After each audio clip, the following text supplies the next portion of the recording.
"You're not welcome at this table," my daughter-in-law said, blocking the doorway with her arm like a bouncer at some downtown club.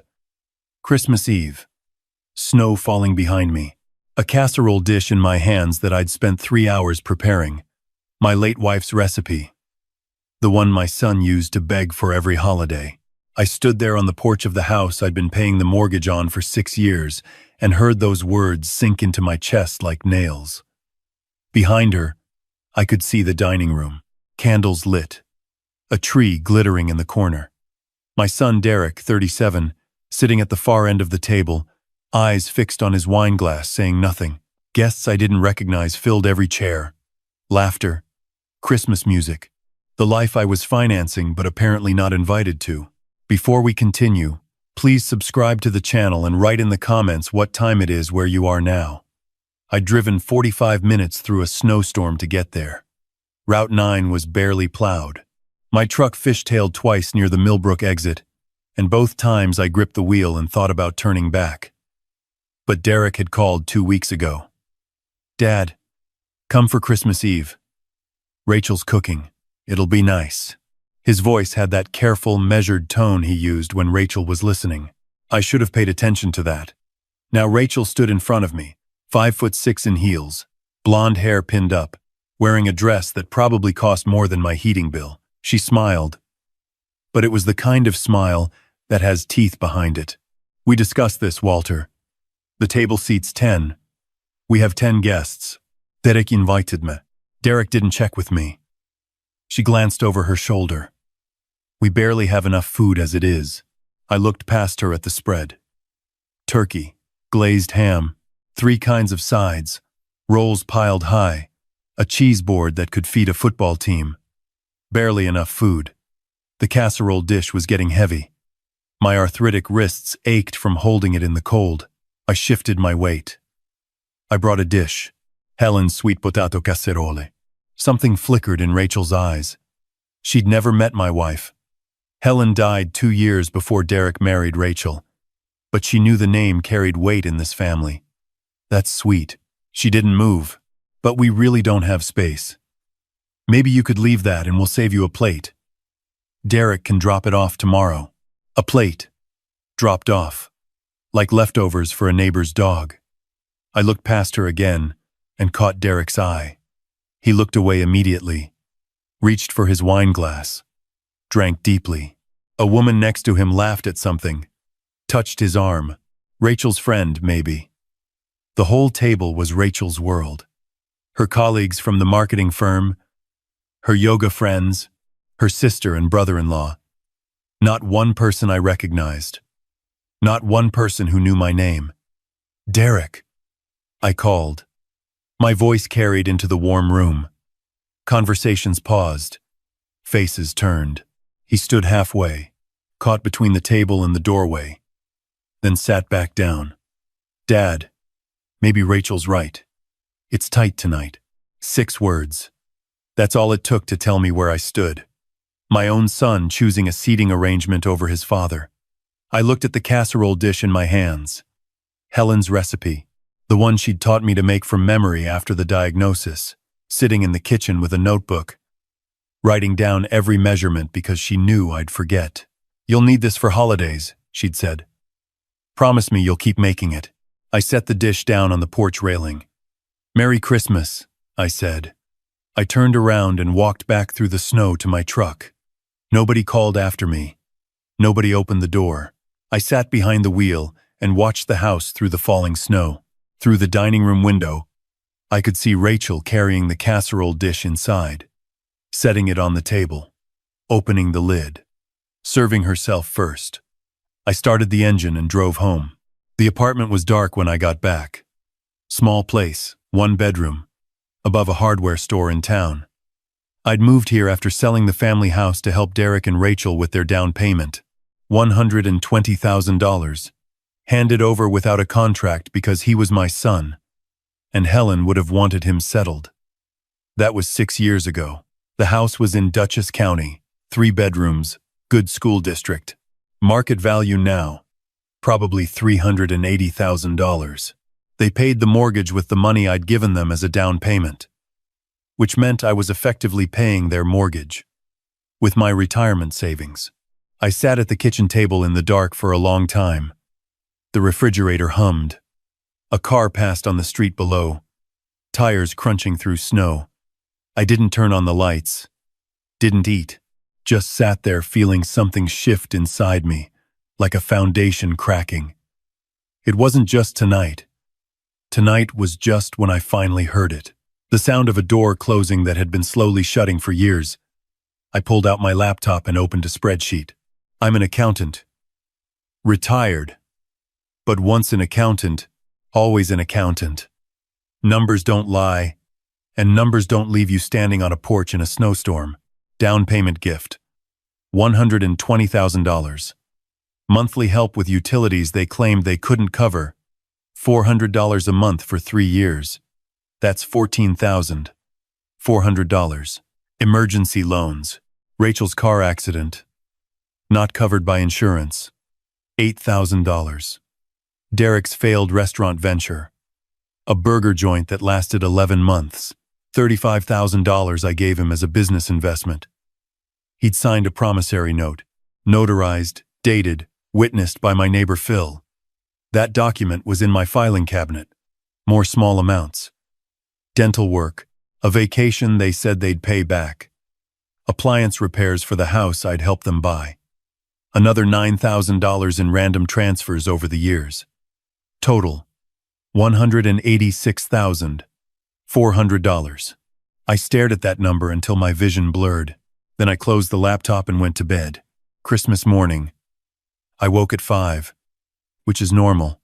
Helen used to tease me about it. You're the only man who treats retirement like a second job. I made coffee. Stood at the kitchen window. The snow had stopped. Clean white everywhere. Covering the parking lot, the rooftops, the dumpster behind the hardware store. My phone showed 3 missed calls from Derek. All after 11 p.m., after the party ended. 2 voicemails. I played them on speaker while I drank my coffee. First one. Dad, hey. Sorry about tonight. Rachel gets stressed with hosting. You know how she is. Call me back. Merry Christmas. Second one. His voice lower, slightly slurred. Dad, please don't make this a thing. She didn't mean it like that. We'll have you over for New Year's.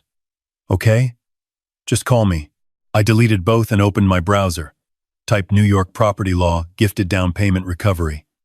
Then promissory note enforcement New York.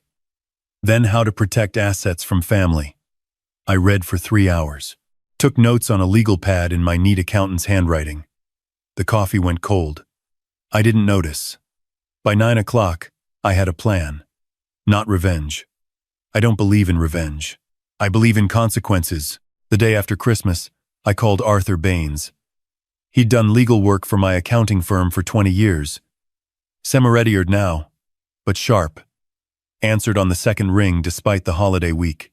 Walter, it's been a while. How are you? I need legal help. Today if possible. What kind? My son owes me $35,000 on a promissory note. I also gave him $120,000 for a house down payment 6 years ago. I want to know my options. Silence. Then, the note. That's straightforward if it's properly executed.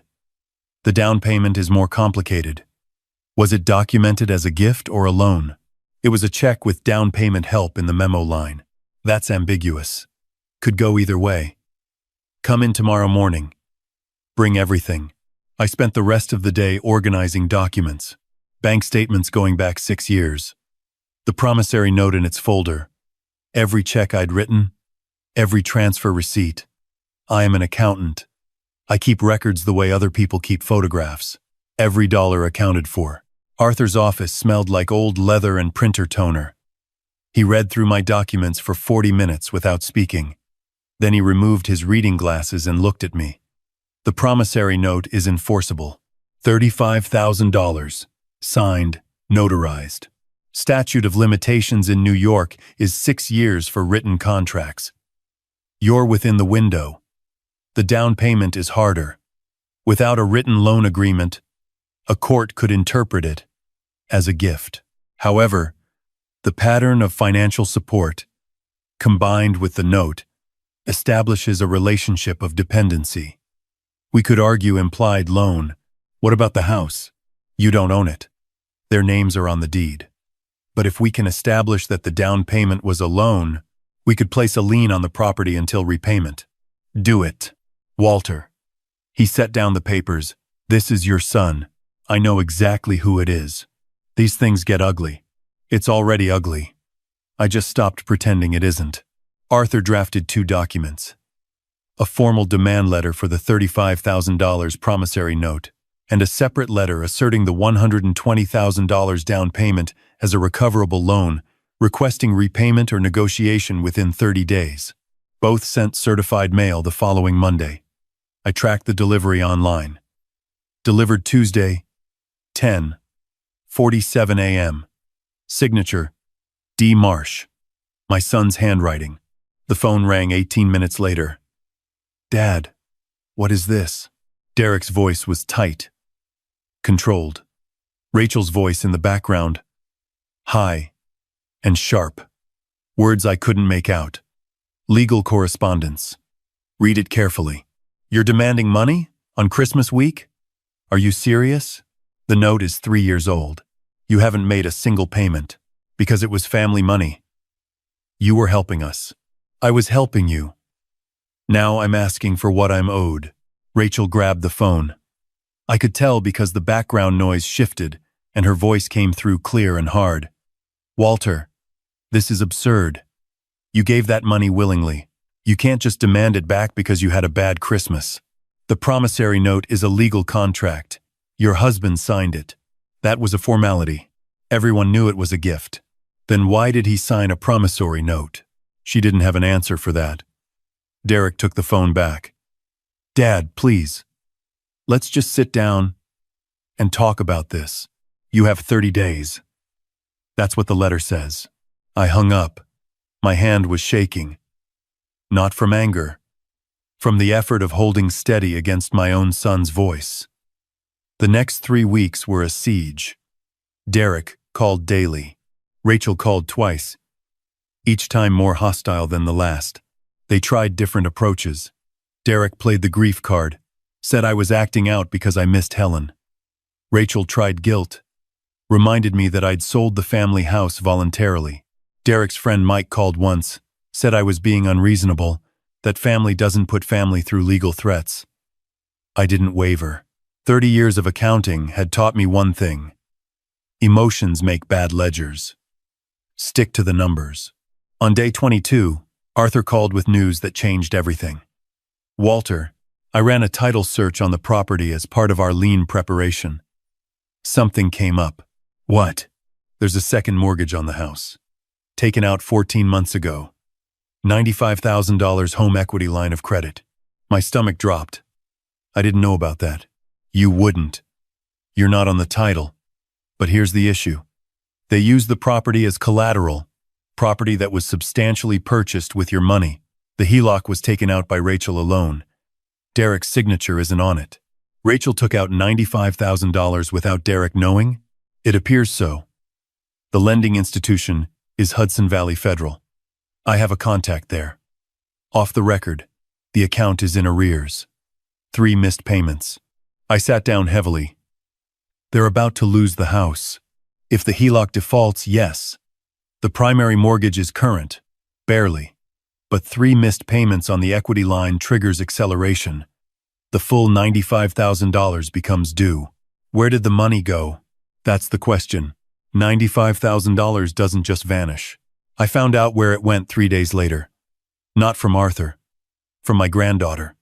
Lily called me on a Saturday afternoon. She was 9 years old, sharp as a tack, and the only person in that household who still treated me like family. She called from her tablet, whispering, "Grandpa, are you mad at us?" "Never mad at you, sweetheart. Mommy says you're trying to take our house." That's not exactly right. She's been going to a building downtown a lot. The tall one with the glass doors. She goes when Daddy's at work. I looked it up. It's a law place. My blood ran cold. "Lily, do you know the name on the building?" "Cantrell something." Cantrell and partners. Is mommy in trouble? I told her everything was fine. That grown-ups sometimes have disagreements. That I loved her. After she hung up, I called Arthur, Cantrell, and partners. What do they specialize in? I heard him typing. Divorce and family law. High asset cases. Walter, if Rachel hired them, she's planning to divorce Derek, and she took out $95,000 against the house to fund it, or to hide assets. Create debt that reduces the marital estate before filing. The scope of it hit me all at once. Rachel wasn't just rude, she wasn't just entitled. She was systematically looting the family. My money had bought that house. Rachel was draining its equity, planning to divorce my son, and positioning herself to walk away with everything while Derek and I were left with nothing. I told Derek the next day, called him to my apartment, made him coffee, set down the title search, the HELOC documents Arthur had obtained, the information about Cantrell and partners. He read them slowly. His face went white, then gray, then something beyond color, just emptiness. She told me the equity line was for home improvements. What improvements? He looked around the apartment as if seeing it for the first time. None.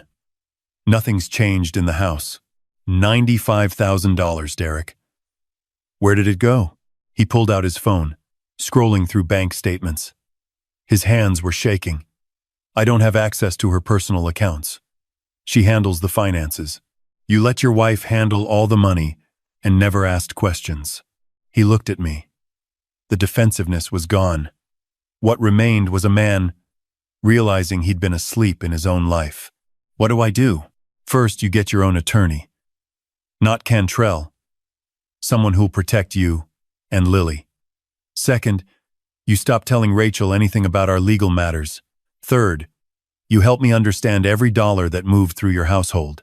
Dad, I'm sorry. Don't apologize to me. Get angry at the right person. The next 2 weeks moved fast. Derek hired his own attorney, Margaret Hollis, who specialized in contested divorces.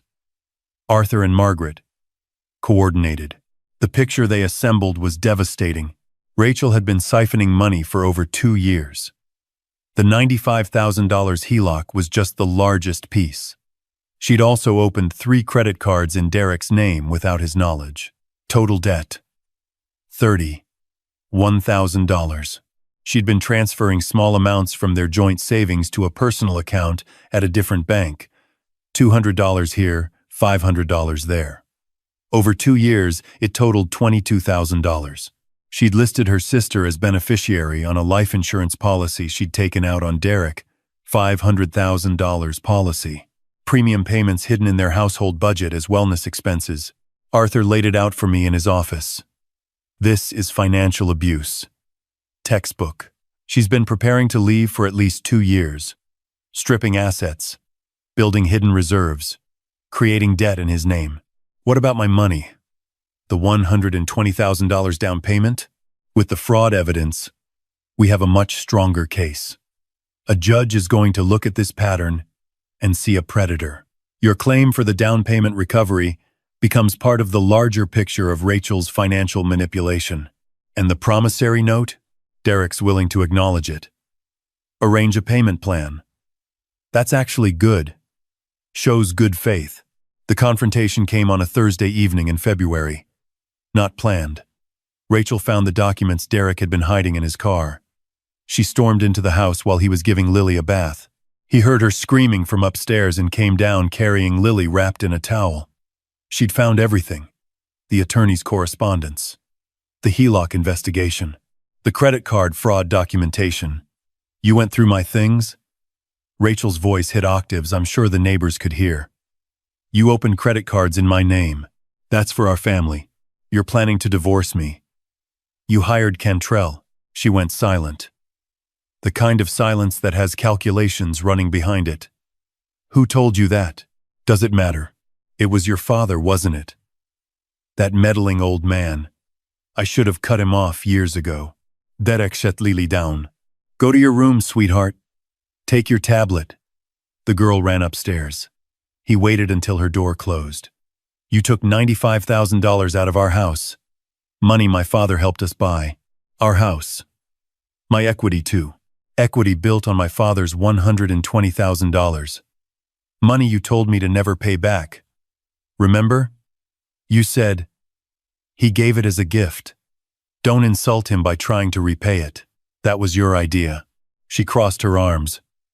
You can't prove any of this. I don't have to. My attorney already has the documents. Filed with the court. What followed was what Arthur later called the unraveling. Rachel hired 2 more attorneys over the next month, trying to find someone who could make the evidence disappear. None could.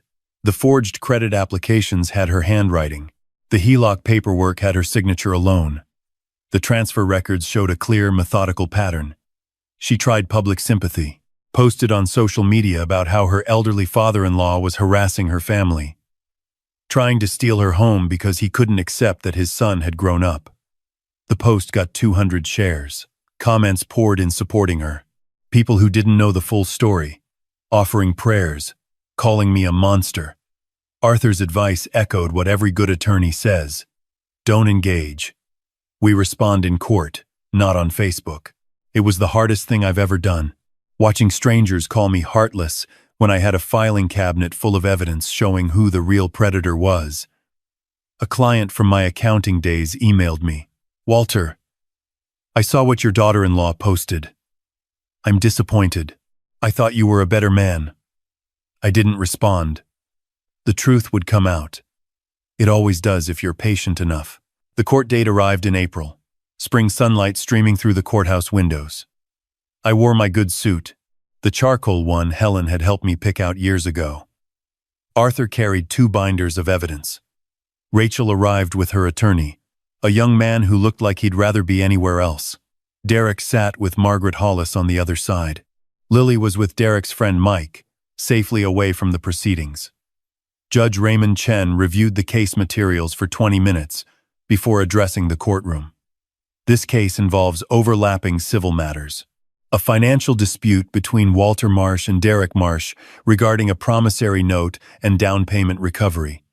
A divorce filing by Rachel Marsh, and allegations of financial fraud. Rachel's attorney tried the hardship angle. Called Rachel to testify about being a devoted wife. A good mother. A woman trapped by a controlling father-in-law who used money as leverage. Arthur cross-examined with the precision of a man who'd been waiting for this moment. Mrs. Marsh, did you open a home equity line of credit for $95,000 without your husband's knowledge?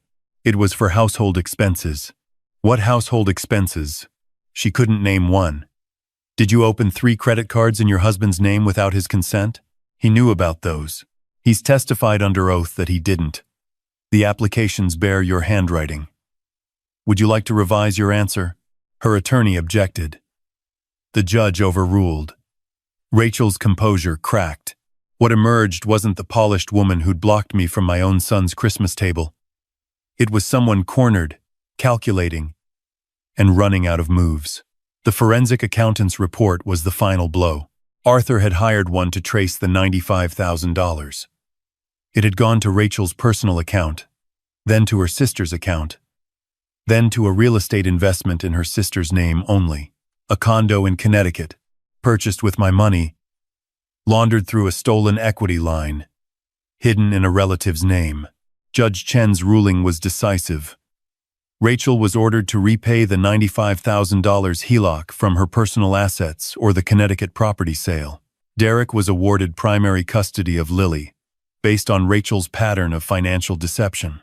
The divorce was granted on grounds of fraud. My promissory note was affirmed as a valid debt. Derek agreed to a 5-year payment plan, $583 a month. The $120,000 down payment claim was partially upheld. The court recognized $80,000 as a recoverable loan based on the pattern of financial dependency. A lien was placed on the property until resolution. Rachel stood when the ruling was read. She looked at Derek, then at me, and for a moment, the mask fell away entirely. Not anger, not calculation, just the flat recognition of someone who played a long game and lost. Outside the courthouse, Derek sat on a bench. I sat next to him. We didn't talk for a while. I owe you more than money, Dad. You owe Lily a stable home. Start there. Rachel was. From the beginning, she was. Don't rewrite the whole history. Some of it was real. Hold on to the good parts for Lily's sake. He nodded.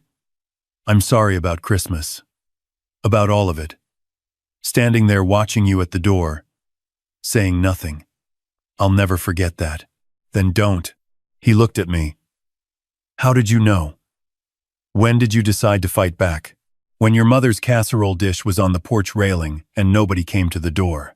He broke down then. First time I'd seen my son cry since Helen's funeral. I put my hand on his shoulder. Didn't say anything. Sometimes presence is enough. The months that followed were slow, deliberate healing. Rachel moved to Connecticut, into her sister's condo, the one purchased with stolen equity money. The court required its sale to satisfy the restitution. She fought it through 2 appeals and lost both. Derek and Lily moved into a smaller house, a 2-bedroom rental closer to my apartment. Lily started spending weekends with me. We'd cook together. I taught her Helen's sweet potato casserole recipe, watched her small hands carefully measuring brown sugar and cinnamon. Grandpa, why did Mommy leave? Sometimes grown-ups make choices that hurt other people. It doesn't mean she doesn't love you. Does she love Daddy? That's a question for when you're older. Does she love you? I looked at my granddaughter's face. Her mother's features, but Derek's eyes, Helen's eyes, and told the only truth that mattered. I love you. That's what matters right now. Derek made his first promissory note payment in June. $583. Direct deposit into my account. He didn't mention it, neither did I. The money wasn't the point, the accountability was. He started attending a support group for people who'd experienced financial abuse from partners. Came home from the first meeting looking stunned. Dad. There were 8 people in that room. All of them had the same story. Different names. Same pattern. It's more common than people think. One guy lost his business. A woman lost her retirement fund. And every single one of them said the same thing. I didn't see it, because I didn't want to. I nodded. That's the hardest part. Forgiving yourself for not seeing. Late August. Heat breaking finally. I stood on my apartment's small balcony with morning coffee, watching the town wake up. Phil from next door waved from his garden. Looking good, Walter. Haven't seen you this relaxed in years. Feels strange being relaxed. What changed? I stopped carrying weight that wasn't mine. My phone buzzed. Photo from Derek. Lily's first day of 4th grade. New backpack. Gap-toothed grin. Standing in front of the smaller house that was theirs. Honestly theirs. No hidden debt. No stolen equity. No pretense. I typed back. Proud of you both. And meant it in ways that went far beyond a first-day photo. That evening, I sat at my kitchen table with my laptop open. I'd been writing something for weeks. Note a memoir. A guide. When family becomes a financial threat. Protecting your assets. And your dignity after 60. I'd outlined the warning signs. Family members who discourage you from asking about money. Down payments given without documentation. The slow isolation from your own financial records. The guilt that keeps you writing checks. Long after the relationship has stopped being reciprocal. I wasn't writing it for me. I was writing it for the 70-year-old woman whose children visit once a year and leave with a check. For the retired teacher, whose grandson needs just one more loan. For anyone who's ever stood on a porch holding a casserole dish, wondering why the door won't open. I saved the document. Closed the laptop. Walked to the kitchen drawer where I'd kept something for months. A Christmas card. Sealed. Never sent. On the front, a winter scene. Snow falling on a farmhouse. Inside, I'd written a message back in December, the night I was turned away. Merry Christmas. I hope you enjoy the casserole. Love. Dad. I tore it in half. Then quarters. Then dropped the pieces in the trash. The sound was small, Paper against plastic. Ordinary. Derek called that night. Dad. Lily wants to know if you're coming for Sunday dinner. Who's cooking? Lily says she's making the casserole. Your recipe. She says she doesn't need help. I smiled. First real smile in months. Tell her I'll be there at 5. And tell her I'm bringing dessert. Real dessert? Not store-bought? Real dessert. Helen's apple cobbler. Dad. Yeah? Thank you. For not giving up on us. I stood at the window, watching the last light of summer fade over the rooftops. Somewhere in Connecticut, Rachel was dealing with the consequences of her choices. I didn't think about her much anymore. Somewhere in that small rental house, my granddaughter was practicing a recipe she'd learned from a grandmother she never met, passed down through a grandfather she almost lost. I stayed at the window until the streetlights came on. The town settled into evening. Kids riding bikes. A dog barking somewhere. Ordinary sounds of ordinary life. Tomorrow, I'd finish the guide. Tomorrow I'd call Arthur about updating my estate plan. Real protections this time. Trusts. Clear documentation. Nothing left to ambiguity or good faith. Tomorrow I'd check Derek's payment, confirm it posted, file the receipt. But tonight I'd just stand here and breathe. Love doesn't require self-destruction. That's what Helen would have said. That's what I finally learned. Not from a book. Not from a lawyer. From a plastic plate that was never set for me. And the long walk back to the truck. And every step after that led me here. Standing in my own kitchen. In my own life. Free. If you like this story, please like this video, subscribe to the channel, and share your impressions of this story in the comments. To listen to the next story, click on the box on the left. Thank you for watching.